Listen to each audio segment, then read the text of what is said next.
Hi, this is Sarit Switzer, and welcome to the It Is Taught podcast, a podcast devoted to the teachings of Rabbi Sha'ar Zalman of Liadi as recorded in his most famous work, the Tanya.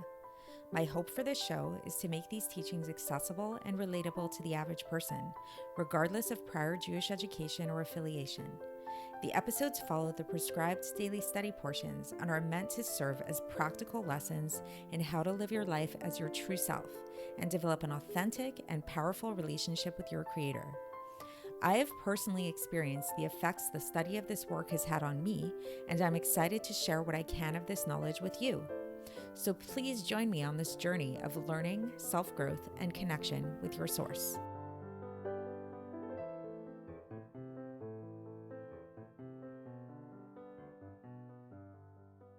Hi, and welcome to the It Is Taught podcast. This is episode 207 for the 18th of Sivan in a leap year. So I want to take you guys back quite a number of years ago to a really funny incident that happened to me. So this is way back before I had my current business, my current company bring the gym to me. And I was still kind of figuring out my career and having different jobs. And I often would have like a few jobs at the same time. So at this time, the two main jobs that I had were very different. One of them was teaching gym at Beis Rivka. I was the gym teacher at Beis Rivka, and the other one was working in a title insurance office. So as you could imagine, these two different jobs required me to dress very differently. So when I would go to teach gym, I would wear sneakers, I would have my hair back in a ponytail, I would wear like more sporty kind of clothes, right? Like kind of, you could imagine that. And then when I'd be in the title insurance office, then I would be a little bit more dressed up. Sometimes I'd wear heels, my hair would be down, I'd do my makeup, I'd wear a little bit nicer clothing and that kind of thing. So there was this one time where my boss at the title insurance office wanted to introduce me into the art of selling title insurance. Up until this point, I'd been doing more like administrative stuff in the office, and he wanted me to come with him on like a field trip and see how it was that he sold title insurance and maybe give it a go myself. So we decided to go for whatever reason on Tisha B'Av. Kind of a strange time to go, but I guess for whatever reason we decided to go on Tisha B'Av, and we went to Borough Hall, which was like the area where a lot of lawyers tend to be there. It's a very high concentration of lawyers, and we went door to door trying to sell title insurance. And so of course, I dressed for the occasion and I wore nicer kind of clothes, like kind of like a suit jacket, I think, and like a black skirt and heels and and all of that. And so we went around the whole day selling title insurance. And by the end of the day, it was, again, Tisha B'Av. We were both quite exhausted. And the boss asked me if I would like to go to a Chabad house that was nearby and we could go there and break the fast there that he was familiar with. So I said, sure, let's do that. So we went to this Chabad house and we're sitting there and, they're preparing all the food to break the fast. All of a sudden, this little girl walks in and she starts staring at me with wide eyes and like as if she had seen a ghost. And she just starts pointing at me and she says, "What are you doing here?" And I look at her and I see that she's one of my students from Beis Rivka, one of my gym students. And she says, "You're my gym teacher.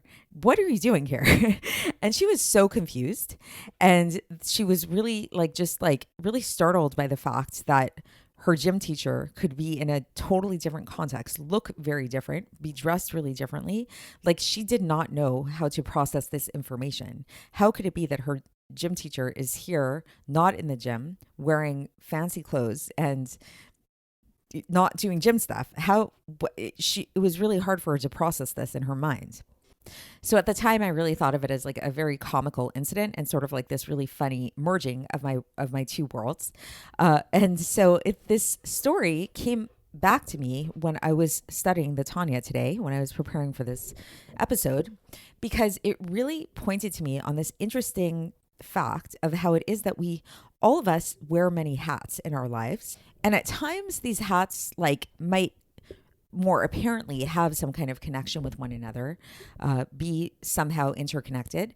But at other times, they might actually appear to the outside world as very opposite. Like we can have let's say me, for example, even right now, even in my current state, it's like, here I am. I give over these Tanya episodes. This is one part of my life. And then another part of my life is running my business. Another part of my life is practicing yoga. I have all these different aspects of my life, which to an outside observer, if they only know me within one context, if they only know me in terms of giving over these podcast episodes, they might not be able to contain or to be able to understand how the same Sarid who teaches Tanya in this podcast format is the same Sarid who practices yoga on a daily basis and is the same Sarid who runs a company, a fitness-based company. But of course, once people really get to know me and once people get to understand that those are different sides of me, it actually widens their perspective of who I am. And they actually can learn that this isn't really a contradiction. And actually all of these things can be true at once. And it's not that Sarid is podcast host, Sarid is yoga practitioner, Sarid is business owner, but there's Sarid, and then she has all of these different aspects of herself in terms of how she chooses to relate to the world. So to translate this into Tanya and what we're going to be talking about today, and we began talking about it already quite a bit, is that the same is true for God, that God expresses himself in a multitude of different ways in terms of his relationship with us to the world. However, it really is all one God. And even if it might appear at times that the way that he relates to us is not only really different, but even contradictory, it's really the same God. It's coming from the same place. So we've been discussing this in the past few episodes about how really fundamentally all of God's attributes can kind of be put into these more umbrella categories, these two bigger umbrella categories of the right side and the left side, which are epitomized in God's two very essential names of the Tetragrammaton, the Havaya, Yud-Kei Vav-Kei, the four-letter name of God, and the name Elohim. Which, again, we've been, just for a little bit of a review, we've talked about how the name Havaya, the first one, is indicative of God's ability to expand, God's ability to create, God's ability to reveal, and how everything is really an expression of him. And then the second name, the name Elohim, is by contrast God's ability to constrain himself, to limit himself, to hide himself, to conceal himself in the world so that we actually can experience ourselves as created beings and not be nullified out of existence. And so the point that the Alter Rebbe really is going to want to emphasize today is really about how these two attributes are really inclusive and how they're not, like, while it might seem that they're really different and that they're two very different gods, God forbid, they're really coming from the same place. Just like Sarid back in the day was both title insurance agent and gym teacher. And those two things were not a contradiction to each other. They were both me. They were both very essentially me. I am currently a podcast host. I practice yoga. I also run a business, and I do a lot of other things too. And all of these things really are me. They're truly me. And so this is really what the Alter Rebbe wants to emphasize to us today, is this idea about how it's all one God. And this is really the ultimate thesis of this entire book of the Sha'ar HaYichud V'Haemunah, is about this essential unity of God. And in understanding this essential unity of God, another important component to recognize is the fact that while all of these different facets of God are really all coming from the same God, none of them really define God in an essential way. Like, God is not defined by any of these things. And in fact, all of these different manifestations of God are truly nullified to who he is himself. Again, going back to the analogy of me, when we're talking about me as title insurance agent or me as gym teacher, neither one of these things, like, even though they were both coming from me and they were both manifestations of Sarid, of the essential me, neither one of them really defined me in a true sense. And neither one of them, we can't really even say that either one of these things were like a subcategory of me, like in any really truly definitive way. Like, at the end of the day, I'm not defined by anything I do, by any manifestation that I have. There's an essential me that is beyond all of these things in a true way. And that's the same thing with God, lahavdiyal, that God is not defined by the world. He's not defined by his creations, to the point that all of his creations are totally nothingness. They're totally nullified in comparison to him. So, like, by way of contrast, something that the Alter Rebbe is going to bring here to help us understand, like, what it would look like if something were to have like a real connection and were to be some kind of like have some kind of actual relationship to the thing itself, is like in the case of the body and the soul. So like in case of the body and the soul, we can say that the body is subservient to the soul. So the body is like sort of like subordinate to the soul. The soul is somewhat kind of like overpowering the body. However, we wouldn't say that the body is nullified to the soul, like to the same extent that the world and all of creation is nullified to God, because ultimately the soul did not create the body. The body is not just like, it does not come about as a result of the soul. The soul might be vivifying the body and animating the body, but it's not actually bringing it into existence, something from nothing, the way that God does that for the world. So let's get into the text. And for context, we are still in the middle of chapter 6 of Sha'ar HaYichud V'Haemunah. And so here we go. So the Alter Rebbe begins, and he says that it's through this understanding about the inclusion of these different middos, one with the other, that we can really come to understand how God and his garments are one and the same. So meaning to say that we had already began talking about this in previous episodes, about this idea, and really mostly yesterday, about this idea about how when we see God's severity and when we see God's kindness, they might seem to be very different things for us, but these two things are actually just both manifestations of the same one God.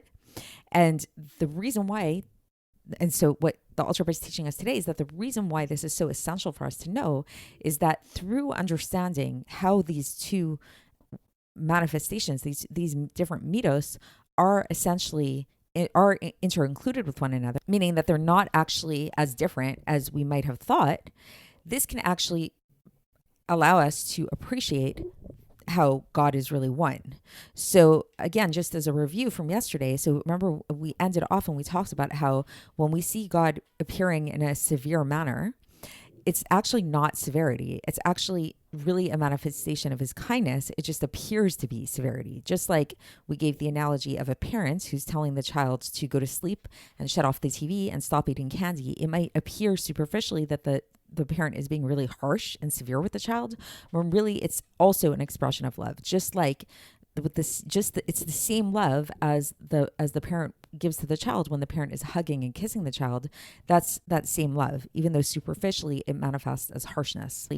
So similarly with God too, that when we understand that God's severity and God's kindness are really inter-included with one another, they're not as distinct as they might appear at first glance, this will give us an appreciation of God's unity. Because it's only because of the fact that these different attributes of God are totally united with God that allow them to be comprised with one another.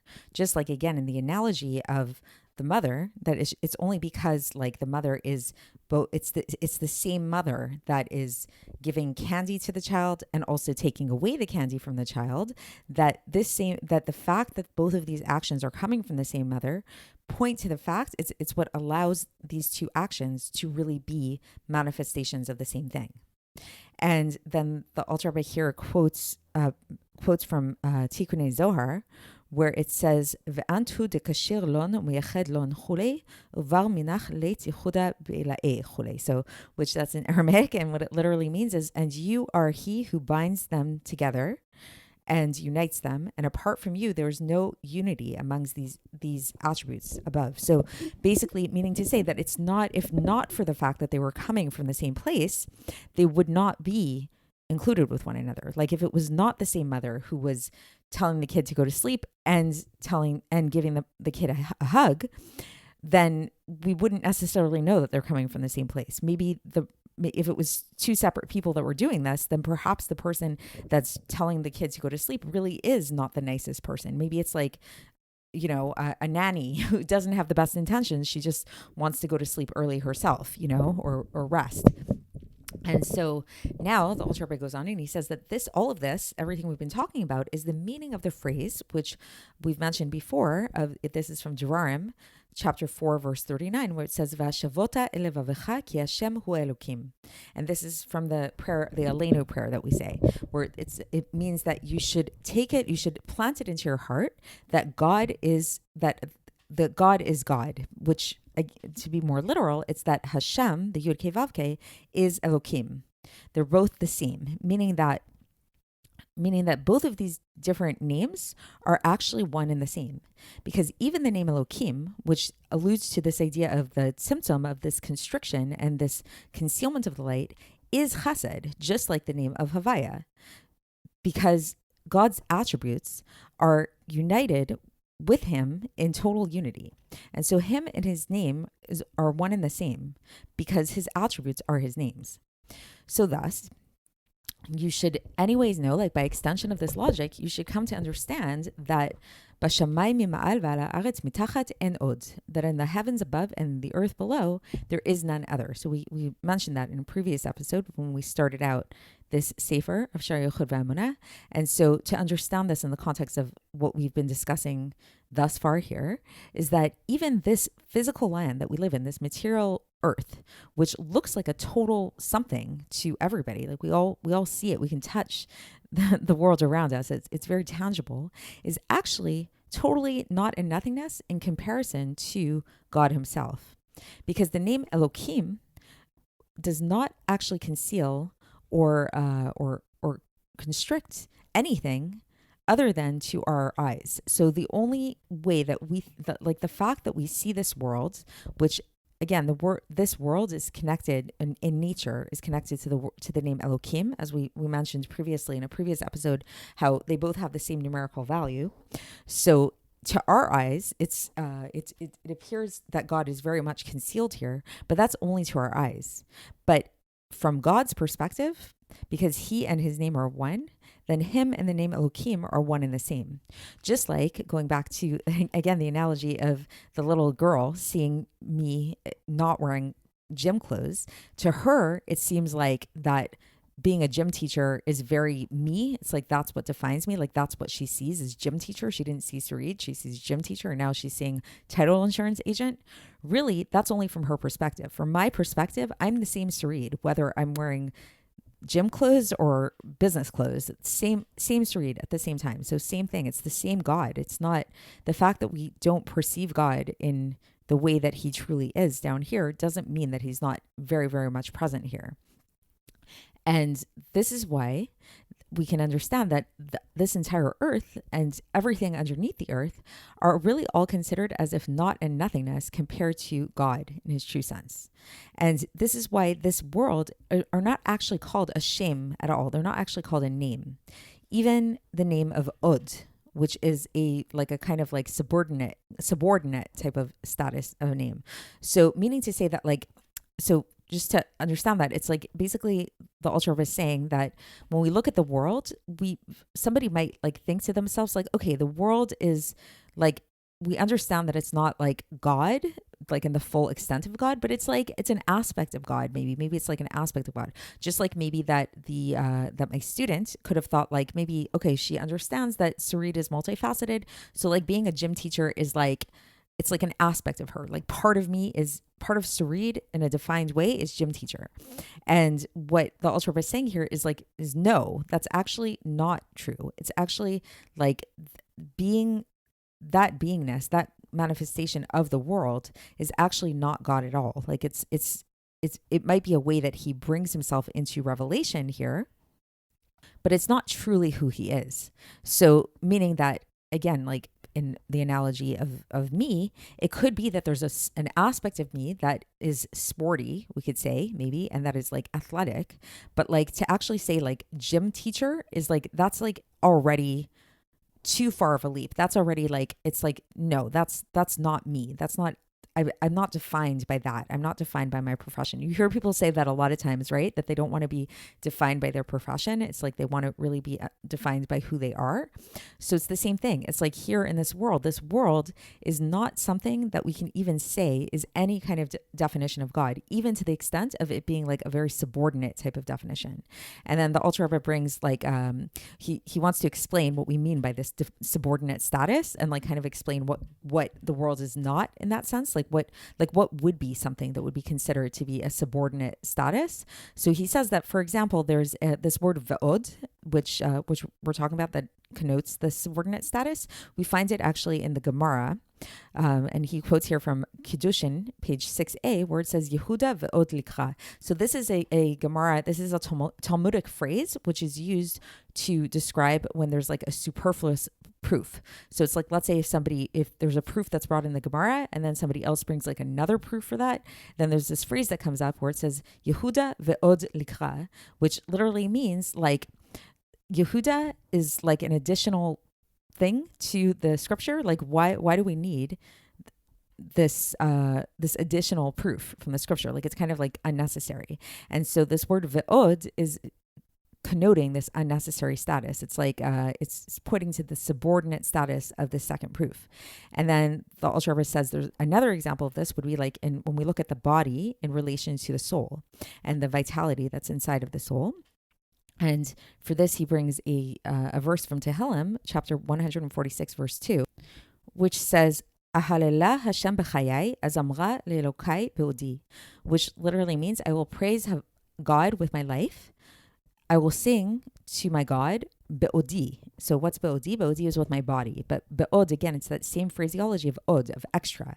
So it's meaning to say that the life force is coming from this, from the name Havaya, the first name of God, and the od is the body. So like, meaning that, which is called the name Elohim. So meaning that like basically what the Alter Rebbe is trying to point out here is that this verse is hinting at the fact that the body is subordinate to the neshama. But it's subordinate, so it's saying that it's subordinate means that there's some kind of relationship between the two things. And this is because the only reason why we can say that there's a relationship between the neshama and the body, and like that there's some kind of like parallel to them, is because the soul did not bring the body into existence, something from nothing. However, when we talk about God and about how God creates everything, something from nothing, then everything is batul b'mtzias. Everything is nullified in its source in relation to God, more like the light in relation to the sun, as the light is within the sun. So meaning to say that there really is no, maybe relationship isn't the right word, but there's no comparison. Like we cannot compare like the world to God, and we can't say that the world is truly like any kind of manifestation of God in any true sense at all, even if we say it's in a very subservient and a subordinate sense, because it has no existence like apart from God. Like its entire existence is coming something from nothing from God, which is not the case when we look at the relationship between the body and the soul. The soul didn't create the body, even though the soul is manifesting itself within the body. So thus we can say that the body is subservient to the soul. The soul isn't like, it's not like it's not this all-encompassing thing that also includes the body. So I know that was a lot, but just to kind of bring it all together, the main point, just to bring it back home, that the Alter Rebbe is trying to teach us here, is to really make us recognize the fact that when we talk about God's different attributes, and especially his two essential attributes of Yud-Kei Vav-Kei, which is this ability to expand, and by contrast, the Elohim, which is the ability to contract, these two attributes are coming from the same place. And this is why, truly, while they might manifest to us as very different things, they're actually truly manifesting the same thing, just in a different kind of way.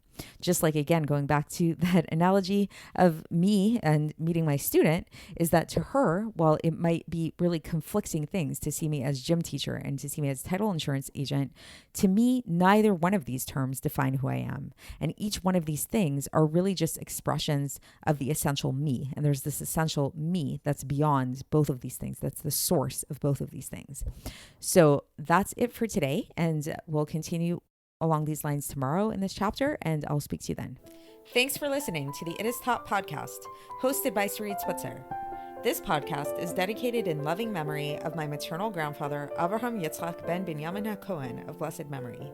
Music by Shoshana. If you enjoyed this episode and would like to support the show, please share it with others and subscribe on YouTube, Apple iTunes, Spotify, or wherever you listen to podcasts. And make sure to leave us a 5-star review. To find out more about the It Is Taught project, including more information on my soon-to-be published book, please visit our website, itistaught.com. To catch the latest from me, follow me on Facebook, Instagram, and Twitter.